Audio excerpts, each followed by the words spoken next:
每一本書自己就係一個世界，我哋每打開一本新嘅書，就係走入一個新嘅世界。我閱讀，所以我存在。對我嚟講，好多時我凡係做一個新嘅項目，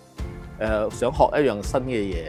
我都會閱讀先嘅。我好記得我細個嘅時候咧，我想學游水咧，唔係報游水班，係買一本游水嘅書。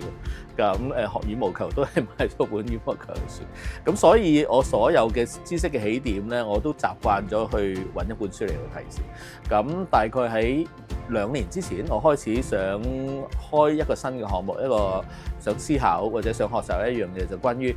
文化點樣可以幫助到，可以做到可持續發展，可以幫助到社會嘅可持續發展。咁我開始用我即係嘅習慣啦，咁我開始揾書嚟到睇。呢本書係幾年之前啦，而家我哋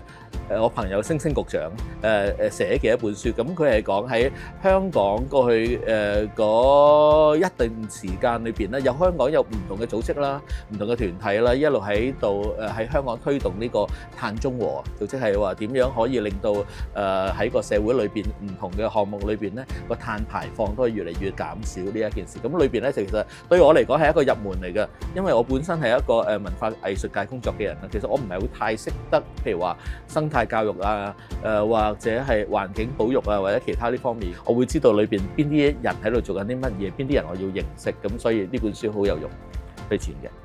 呢一本書咧係一個好重要嘅華人嘅學者嚟到寫嘅呢一本書。呢本書咧叫做《海綿城市10講》。個都市裏邊係中意水，抑或唔中意水？如果水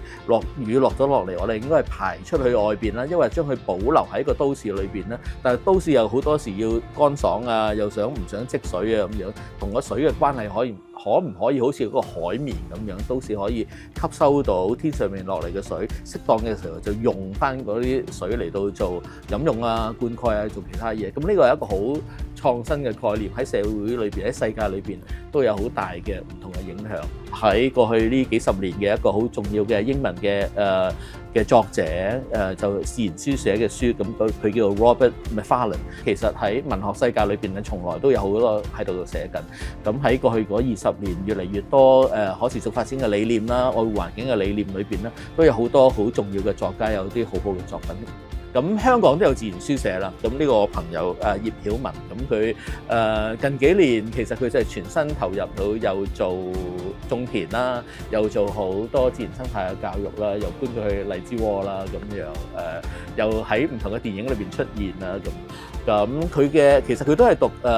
文學出身嘅，咁所以除咗佢自己畫插畫之外咧，咁佢都係出版咗唔同嘅書啦，就講自然書社。咁呢本係佢書寫得比較多啊，其實係字比較多嘅一本書。咁佢嘅文字都好好睇，咁我覺得呢個係好值得我哋關注嘅寫香港自然書寫嘅一個作家。